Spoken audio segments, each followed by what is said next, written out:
What's the meaning of chicanery?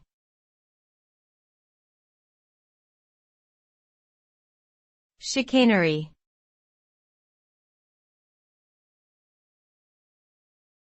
Chicanery.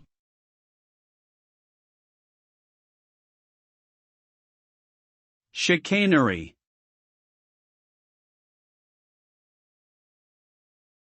Chicanery.